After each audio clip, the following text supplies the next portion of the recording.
Hello everyone, आज की video में हम सीखेंगे कि फियांसे वीज़ा एप्लीकेशन किस तरह से फिल करते हैं।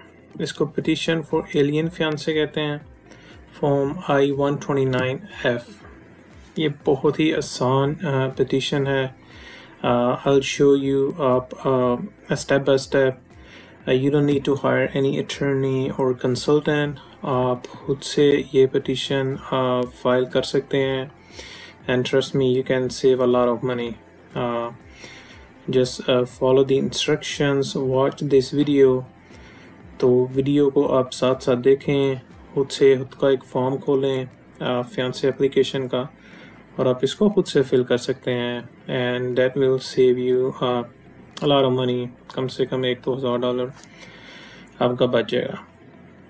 And yeah, I'm happy to help you out. So let's begin with it. So first section इसमें है, जैसा कि आप देख सकते हैं, इसको हम we won't touch it, we'll leave it as it is. मैंने प्री फिल किया है आपके लिए, so that will be easy for you guys. हम स्टार्ट करते हैं यहाँ से। Look at the instructions. Type or print in black ink. अगर आप प्रिंट करके लिखते हैं तो ब्लैक इंक में लिखें, वरना टाइप करें। एलियन रजिस्ट्रेशन नंबर जो आपके फियांसे का है, ऑफ कोर्स फियांसे है, I mean she must be out of US, Pakistan में है, India, Bangladesh, wherever she is और ही इज। सो इसमें एग्जांपल मैं अपनी ले रहा हूँ। फॉर एग्जांपल मैंने लिखा है, सो मैं रेफर करूँगा शी के, she is out of country. तो एलियन रजिस्ट्रेशन नंबर नहीं होगा, of course she is out of countries, तो US अकाउंट नंबर भी नहीं होगा मोस्ट लाइकली, एंड ये भी नहीं होगा US सोशल सिक्योरिटी नंबर। सो इसलिए इन्होंने इफ़ एनी लिखा हुआ है for safe side. Now this is the part आपको समझने की ज़रूरत है, मैं आपको बताऊंगा। अब देखे होंगे कि फियांसे भी लिखा हुआ है, आप तो फियांसे वीज़ा, तो ये स्पाउस की लिखा हुआ है। ये मैं बताता हूँ, बहुत ज़रूरी है आपके लिए जानना। K1 है वीज़ा जिसमें आपकी मंगनी हुई है आउट ऑफ कंट्री, लाइक आप US के सिटीज़न हो, पाकिस्तान में गए हो, या इंडिया में गए हो, इंडियन हो आप, बांग्लादेश में गए हो, आप कहीं से भी हो, अगर इस वीडियो को देख रहे और सुन रहे हो, तो आपकी मंगनी हुई है, आप वापस US आ गए हैं, तो आप फियांसे वीज़े पे K1 पे आप उनको बुलाना चाह रहे हैं US में। बेसिकली इसकी 4 कैटेगरी होती है। K1 फियांसे के लिए, K1 एंड K2 होता है फियांसे एंड फियांसे के बच्चों के लिए अगर हैं तो, लाइक प्रायर मैरिज से, ठीक है। तो फियांसे है सिर्फ K1, तो आप ये चेक करोगे। नाउ ये है स्पाउस का K3। अच्छा, नॉर्मली ऐसे होता है कि लोग किसी ने अगर बैक होम गए हैं, शादी की है और वापस आए हैं, तो वो फ़ौरन से I-130 जो मैंने पिछली वीडियो में आपको दिखाया था वो फाइल करते हैं इमिग्रेशन वीज़ा के लिए। अब होता है इस तरह है कि सम टाइम इमिग्रेशन वीज़ा को टाइम लग जाता है। आज के दिनों में बहुत टाइम लग रहा है उसकी अप्रूवल को। अप्रूवल होने के बाद उसकी जो इंटरव्यू टाइम है उसको भी बहुत टाइम लग रहा है। तो ये बेसिकली सहूलत देता है आपको कि ठीक है, आपकी शादी हो गई है, अब उस प्रोसेस को तो टाइम लग रहा है, तो उस प्रोसेस में टाइम लगेगा, तो क्यों ना आप अपने जो भी स्पाउस है उससे इतना अर्सा दूर ना रहें, राइट। तो ये एक सहूलत दी गई है कि आप स्पाउस K3 वीज़ा फाइल करेंगे कि भाई ठीक है, जितनी देर उसकी फॉर्म I-30 पेंडिंग है उसको टाइम लग रहा है, जितना भी टाइम लगेगा हम तब तक K3 फाइल कर देते हैं ताकि वो जल्दी US में आ जाए। कैसा, ये ज़बरदस्त है ना, राइट। सो आप K3 भी फाइल कर सकते हैं। और मैं एक और लाइक टिप बताऊं कि ज़्यादातर जिन्होंने immigration petition form I-30 file किया होता है वो फ़ौरन से ये भी फाइल कर देते हैं। सम टाइम लोग कंकरेंट फाइल कर देते हैं, यानी कि जब ये I-30 फाइल किया तो K3 भी साथ फाइल कर देते हैं, राइट। सो कुछ लोग बाद में फाइल करते हैं। So it's up to you, how you want to go ahead with that. समझ आ गई है। सो K3 को K4 होता है, ठीक है। K1 और K2 एक होता है जिसमें फियांसे के बच्चे होंगे K2, और K3 और K4 भी होता है जिसमें आप स्पाउस है और उसके बच्चे हैं, अगर फॉर एग्जांपल पहली शादी से, ठीक है। तो इसमें से जो भी एप्लीकेबल है आपका वो चूज़ करेंगे। तो मिसाल के तौर पे हम लेट्स से K3 कर लेते हैं, ठीक है। तो इसमें पूछ रहा है if you are filing to classify suppose as a K3 have you file form I-130। So definitely सब ने तकरीबन फ़ौरन ही शादी के बाद US आके, या कुछ लोग वहाँ से ही ऑनलाइन फाइल कर देते हैं बैक होम, जहाँ भी इंडिया में या पाकिस्तान में या बांग्लादेश में। तो आपने डेफिनेटली किया होगा तो आप यस करेंगे, अगर नहीं किया तो आप नो करेंगे, ठीक है। और अगर इसको चेक किया तो ये नो ही होगा। Did you understand that? So it's pretty simple, okay. And full name example देखिए प्री फिल किए मैंने आपके लिए, it's easy for you, we can save a lot of time, तो आप जल्दी से इजीली अंडरस्टैंड कर सकते हैं। फुल नेम लिख दिया, मिडिल नेम कोई नहीं है फॉर एग्जांपल, अदर नेम है, देखें निक नेम अगर है, मेडन नेम है, एलियस है तो आप लिख सकते हैं यहाँ पे कोई भी। अगर लेट्स से मेरा नाम ये है तो मैंने कोई और नाम भी यूज़ किए हैं अगर, तो इसको लिख दूंगा, नहीं किए हैं तो नहीं लिखूंगा, ओके। मेलिंग एड्रेस है जहाँ पे कॉरेस्पॉन्डेंस करते हैं, ये मैंने एक फेक एड्रेस लिख दिया है एग्जाम्पल के तौर पे, ठीक है। एड्रेस है ये, अगर अपार्टमेंट में रहने तो अपार्टमेंट नंबर यहाँ पे लिख देंगे, ठीक है। स्वीट है तो वो लिख देंगे, फ्लोर है तो 22 फ्लोर है। ऐसे बिल्डिंग्स होती हैं ना, बिल्डिंग का floor number 22 something like that, okay. City state ये मैंने प्रीफिल की है। अगर आपने पहली वीडियोस जो देखी है मैंने I-30 485 की, तो यू विल नो दैट कि like this is just repeating process. Mailing address आपने लिखना है, मेलिंग और फिजिकल एड्रेस आपका सेम है, मेलिंग जहाँ पे लेटर कॉरेस्पॉन्डेंस होती है और फिजिकल जहाँ पे रह रहे होते हो, ठीक है। तो आप कहेंगे भी सेम है, ज़्यादातर लोगों का सेम ही होता है। अगर नहीं है तो फिर आपने देखा नीचे ये विजिबल हो गया, तो फिर आपको ये 5 साल की रेजिडेंस की हिस्ट्री बताई होगी, सेम जैसे पहली वीडियोस में मैंने आपको बताया था।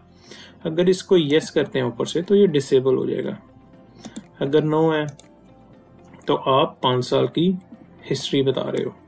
अगर यस भी है तो फिर भी आपको 5 साल की हिस्ट्री बतानी पड़ेगी, जिसमें ये आपके लिए इनेबल हो जाती है ऑप्शन, ठीक है। जो 5 साल की एड्रेस की हिस्ट्री है ना, इसको आपने मिस नहीं करना, वरना वो RFE लगाएंगे, रिक्वेस्ट फॉर एविडेंस, आपका प्रोसेस लेट हो जाएगा। अब एक कॉमन क्वेश्चन पूछते हैं सभी कि स्टूडेंट्स कहते हैं कि 5 साल की हिस्ट्री बतानी है, यहाँ पे तो इतनी जगह नहीं है, तो हम तो 5 साल में 5 डिफरेंट जगह पे रहे हैं, राइट, इट मेक सेंस। तो फिर आप क्या करेंगे, देखें ये आप ये पढ़ रहे हैं, space provided in part 8 additional information, तो इसके लिए आपको नीचे जाना पड़ेगा ऑल दी वे, और यहाँ पे देखें तो बाकी इन्होंने 5 बॉक्सेस बनाए आपकी सहूलत के लिए। ऊपर कहीं पे कुछ इन्फॉर्मेशन आप ज़्यादा प्रोवाइड नहीं कर सकते, तो ये आप नीचे आएंगे, it's very simple. Page number लिखें भी, कौन सा पेज था, पार्ट नंबर लिखेंगे, आइटम नंबर लिखेंगे, तो आप यहाँ पे उसको जो रिमेनिंग इन्फॉर्मेशन है वो लिख देंगे। Does it make sense? It's pretty easy. So we'll go back up and where we were. Okay, right here. So हमने एड्रेस लिख दिया, अब देखें प्रोफेशन, वो आपकी एम्प्लॉयमेंट हिस्ट्री, अब ये भी देखें, डोंट फॉरगेट दैट 5 साल की पूछ रहे हैं। तो एग्जांपल के तौर पे मैंने अपनी मिसाल दे रहा हूँ, तो अपनी कंपनी का नाम लिख दिया, फर्म का, तो या एड्रेस देखें, एड्रेस इज़ रेपिटेशन, राइट। आपने सेम चीज़ जहाँ पे ऊपर ये एड्रेस लिखा, इसी तरह से एड्रेस आप लिखते जाएंगे। प्रोफेशन आप लिखेंगे, डेट ऑफ एम्प्लॉयमेंट लिखेंगे, डेट ऑफ एंड। 5 साल की हिस्ट्री बतानी है अगर, तो एक ही में 5 साल हो गए हैं, so you are done with first part. अगर एडिशनल है तो आप यहाँ पे भी लिखोगे। अगर इसके अलावा और भी इंफॉर्मेशन है, 5 साल पूरे नहीं हो रहे, तो अगेन जो मैंने अभी आपको बताया था all the way at the bottom, आप रिमेनिंग 5 साल की हिस्ट्री प्रोवाइड करेंगे। क्या अदर इंफॉर्मेशन पूछ रहे हैं, किसके बारे में, मेरे बारे में जो फाइल कर रहा है। सो मैं ये एग्जांपल दी मैंने, डेट ऑफ बर्थ लिख दिया, मैरिड लिखा। अब चूंकि हमने ऊपर स्पाउस के लिए लिखा था, देखा ना, आपको याद है हमने कहा था ये स्पाउस का, तो फिर आपने यहाँ पे डेफिनेटली मैरिड लिखना है, चेक करना है। अगर फियांसे है सिर्फ तो ऑफ कोर्स सिंगल होगा। सो हम जा रहे हैं सिर्फ मैरिड के हवाले से। तो ये एग्जांपल के तौर पे सिटी ऑफ बर्थ जहाँ ये आप पे जो एप्लीकेबल है आप वो लिखोगे। मैंने एग्जांपल के तौर पे लिख दी है। पेरेंट वन इंफॉर्मेशन सेम जैसे आपने पिछली वीडियोस अगर देखी हैं आपको याद हो गया होगा। Parent one information family father name है, फॉर एग्जांपल फर्स्ट नेम लिखेंगे आप, मिडिल अगर है तो एन लिख देंगे, उनकी जो डेट ऑफ बर्थ है वो लिखेंगे, जेंडर है, और ये country, city of residence, country of birth और कंट्री ऑफ रेजिडेंस। ठीक है। अब second parent of course first में अगर फादर का रेफरेंस दिया है तो यहाँ पे मदर का लास्ट नेम होगा, गिवन नेम है, मिडिल, डेट ऑफ बर्थ जो भी एप्लीकेबल होगी अब लिखेंगे, जेंडर में फीमेल, और कंट्री ऑफ बर्थ जो भी आपके लिए एप्लीकेबल है यहाँ पे लिख देंगे। Have you ever been previously married, ये आपको पूछ रहे हैं पहले आपकी शादी हुई है, अगर नहीं हुई तो नो करेंगे, यस हुई है तो प्रायर स्पाउस का आपने यहाँ पे इंफॉर्मेशन लिख देनी है। It's pretty simple, name and date marriage ended. इसमें जो कोर्ट का डॉक्यूमेंट है उस पर देखना होगा कि क्या डेट मैरिज एंड है। कुछ लोग होते हैं हम इस तरीके को सेपरेट हो गए थे तो वो वो नहीं काउंट होगा। बी केयरफुल, जो कोर्ट पे डेट लिखी होगी तो इसमें नो करेंगे हम। आप यूएस सिटीजन हैं, कैसे बाय बर्थ है, यूएस में पैदा हो गए, आपको यहाँ पे नेशनलाइजेशन मिली थी तो अब वो लिख देंगे। US parents, US citizen parents हैं, लोग कहते हैं इसका क्या मतलब है, बहुत सारे स्टूडेंट्स पूछते हैं। फॉर एग्जांपल पेरेंट्स देखें ना आपकी पैदाइश यूएस में हुई है ना आपको नेशनलाइजेशन मिली है तो फिर आप यूएस सिटीजन कैसे हैं, तो आप कहेंगे जी मेरे पेरेंट्स मिलिट्री में थे फॉर एग्जांपल, या वो आउट ऑफ कंट्री रह रहे थे तो I happen to be born there कि मैं वहाँ पे पैदा हुआ था। तो चूँकि पेरेंट्स यूएस सिटीजन थे आपको उसके हवाले से यूएस सिटीजनशिप मिली। ठीक है, तो हम लेट्स से कहते हैं नेचुरलाइज है, ज़्यादातर फॉर एग्जांपल इमिग्रेंट होते हैं तो नेचुरलाइज होते हैं।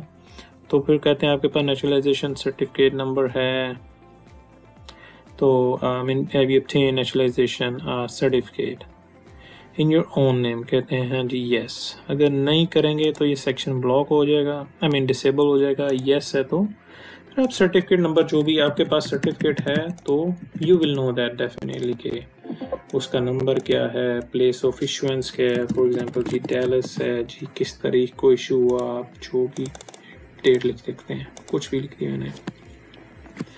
पूछें have you ever filed the fiance form for any other beneficiary, तो अगर येस किया है तो आपको सिंपल उसकी इंफॉर्मेशन लिखनी होगी, उस पर क्या रिजल्ट आया था जी, अप्रूव था, डिनाइड था, रिवोक था, राइट।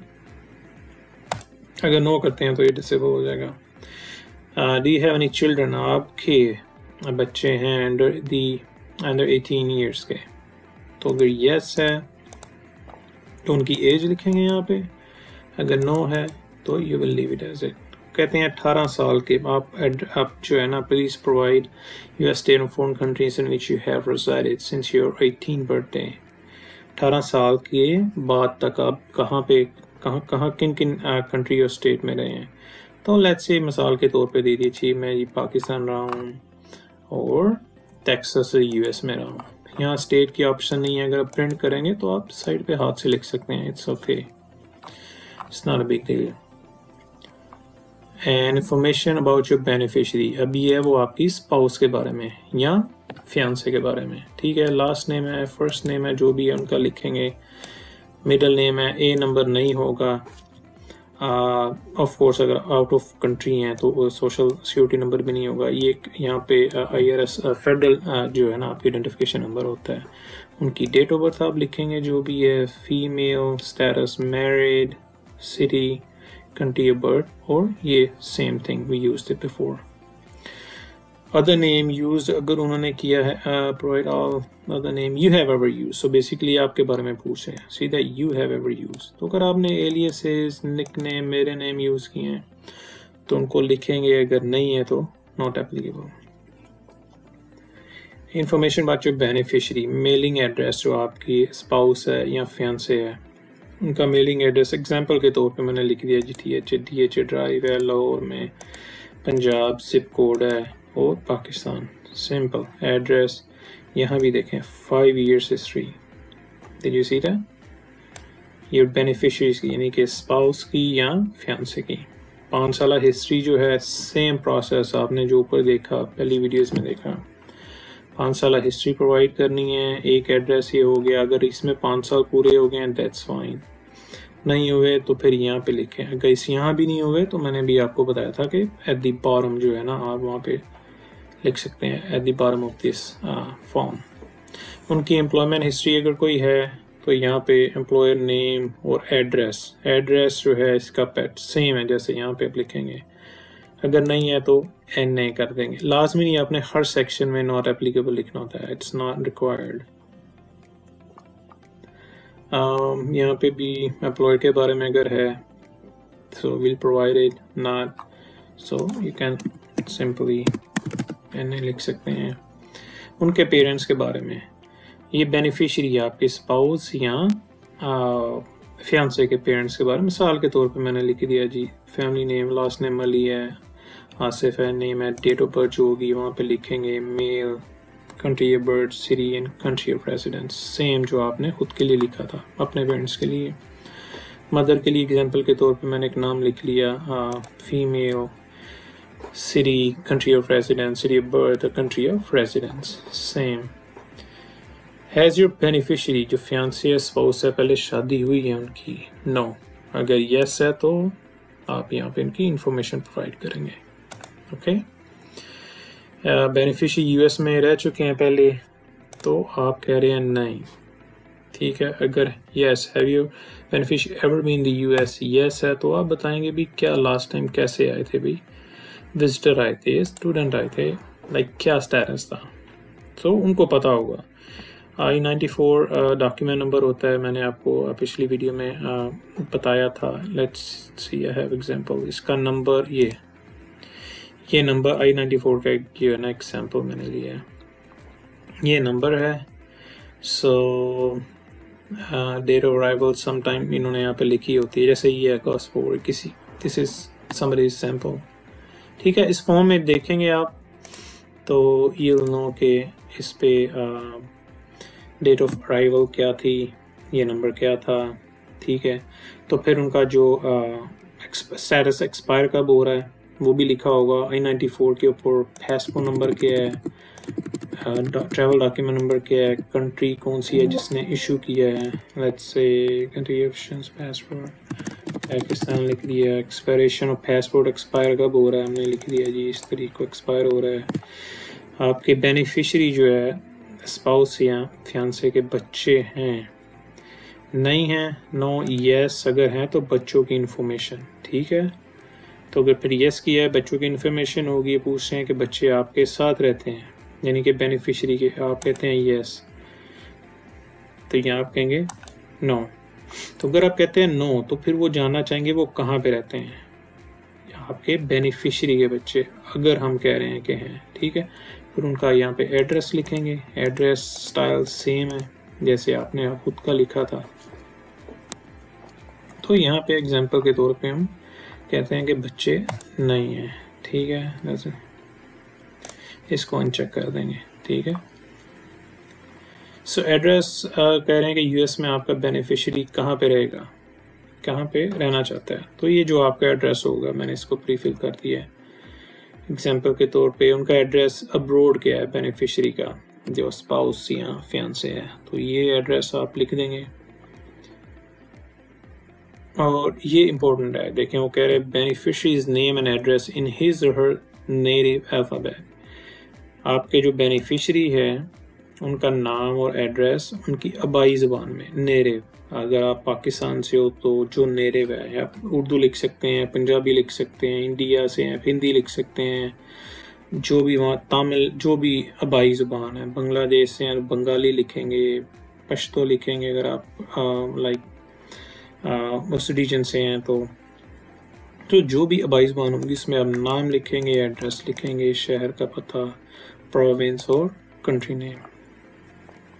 कह रहे हैं फियांसे आपसे रिलेटेड है, रिश्तेदार हैं, तो आप कह रहे हैं नो। अगर हैं तो क्या है जी, कज़न है, फर्स्ट यहाँ लिखेंगे जी फर्स्ट कज़न है, सेकंड कज़न है, थर्ड कज़न है, जो भी अप्लाई होगा, राइट, आप लिख देंगे। हम कह रहे हैं जी यस, एग्जाम्पल के तौर पे यहाँ आप नो कर देंगे, नो करेंगे फिर इस पर रिमूव कर देंगे।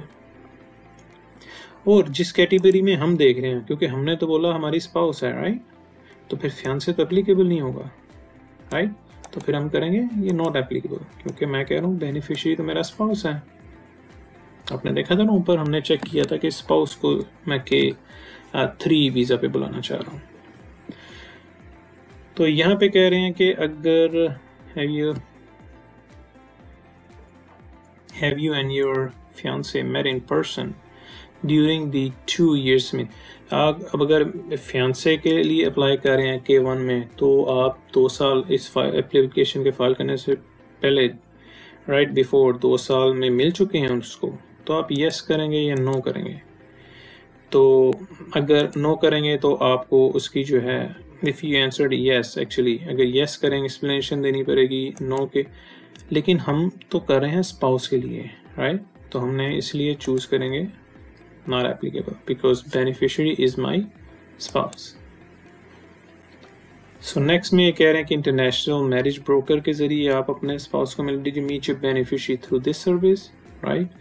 तो नॉर्मली नो होता है, क्योंकि आप किसी ना किसी जानने वाले रिलेटिव होते हैं, like there is some connection, वरना ये एक ब्रोकर सर्विस है। अगर वो है तो फिर आपको उनकी इंफॉर्मेशन, नाम वगैरह, एड्रेस, वेबसाइट, ये सब इंफॉर्मेशन प्रोवाइड करनी पड़ेगी। इफ़ यू डिड दैट तो आपको पता होगा क्योंकि क्या इंफॉर्मेशन है। काउंसलर प्रोसेसिंग हम देखते हैं, फॉर एग्जांपल कि पाकिस्तान में है तो मैंने लिख दिया जी इस्लामाबाद में होगा कि कहाँ पे वीज़ा के लिए उनका जो एक रीजन होगा काउंसलेट कौन सी एप्लीकेबल होगी। इंडिया से तो आपकी जो भी एप्लीकेबल काउंसलेट होगी, बांग्लादेश से हैं जो भी एप्लीकेबल, ढाका की है यहाँ, तो आप लिखेंगे। सो ये होता है कंट्री तो पाकिस्तान होगी इस एग्जांपल में। क्रिमिनल हिस्ट्री देखें, ये आप पढ़ेंगे because this is very very important thing. You don't want to make mistake over here. आपको ये कि मैंने इसलिए इसको नहीं चेक यस और नो नहीं किया, ये आपको पढ़ना होगा और देखना होगा कि ये आप पे एप्लीकेबल है कि नहीं है।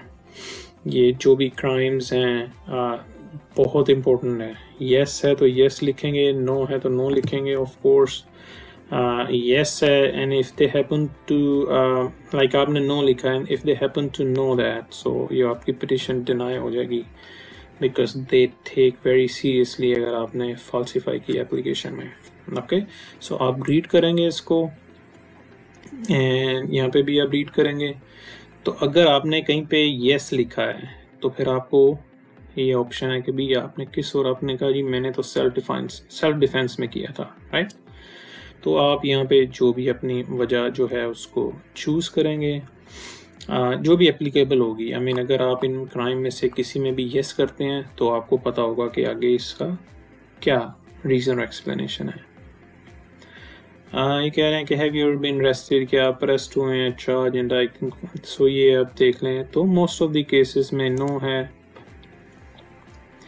अगर यस है तो ऑफ कोर्स के देखें एक्सप्लेनेशन मांगते हैं, राइट। तो लेट्स से हम इस केस में नो कहते हैं। तो ये वेवर्स हैं। अगेन अगर किसी में आपने यस किया है तो आप वेवर सीक करेंगे। तो आप कौन सा वेवर सीक करेंगे, इफ़ अगर इनमें से कोई भी क्राइम है, so you will know that कि फिर हमने आप इसमें से कौन सा वेवर आपने एप्लीकेबल आप पे एप्लीकेबल है, alright. Biographic information, not Hispanic, Asian, like Pakistan, India, Bangladesh. This region is like, this is Asia. So मैंने Asian लिखा, example के तौर पे height, weight लिखा, example black. ये example के तौर पे मैंने normally लिख दिया. Now that's it. It's pretty easy, right? So यहाँ पे I will say okay, I can read and understand. आपने अगर खुद feel किया है तो आप करेंगे। मैंने इंटरप्रेटर ने आपको इंग्लिश से उर्दू करके बताया, इंग्लिश से हिंदी करके बताया, तो आपने फिल किया तो इंटरप्रेटर की आप इंफॉर्मेशन लिखेंगे। प्रिपेयर ने लिखा है, भाई ने, कज़न ने, किसी ने हेल्प की है तो ये चेक करेंगे। तो इंटरप्रेटर ने किया है तो पहले हम यहाँ पे आपकी पिटिशनर की इंफॉर्मेशन, लेट्स से यहाँ पे है पिटिशनर की इंफॉर्मेशन, आप अपना नाम, फ़ोन नंबर वगैरह देंगे, साइन करेंगे। इलेक्ट्रॉनिक सिग्नेचर एक्सेप्टेबल नहीं है, सो बी केयरफुल, हाथ से साइन करने हैं। सिग्नेचर और डेट आपने लिखनी है। अगर आप कह रहे हैं नेक्स्ट सेक्शन देखें इनऑपरेटर का है, फिर आप ये देखेंगे इनऑपरेटर किया है तो उनका नाम, मेलिंग एड्रेस लिखेंगे, राइट, ये सारी उनकी सर्टिफिकेशन होगी, ये उनके फिर सिग्नेचर होंगे।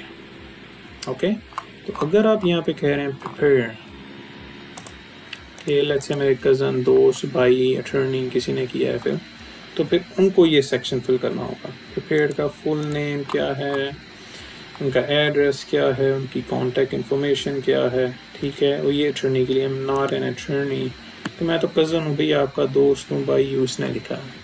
तो अगर अटर्नी है सो देन उसको पता होगा कि इनमें से कौन सा चेक करना है। Does not extend beyond to, मतलब अटर्नी ने सिर्फ ये फॉर्म फिल किया और इसके अलावा आपको रिप्रेजेंटेशन नहीं कर रहा। ये मैं एडिशनली आपको इन्फॉर्मेशन प्रोवाइड कर रहा हूँ, लेकिन if it is applicable. And then prepare की certification and at the bottom again ये सेम है, एक्सक्यूज मी, additional information के लिए। So that's it. It's pretty simple form. Trust me, there is no rocket science. आपने देखा है, step by step मैंने आपको बताया है।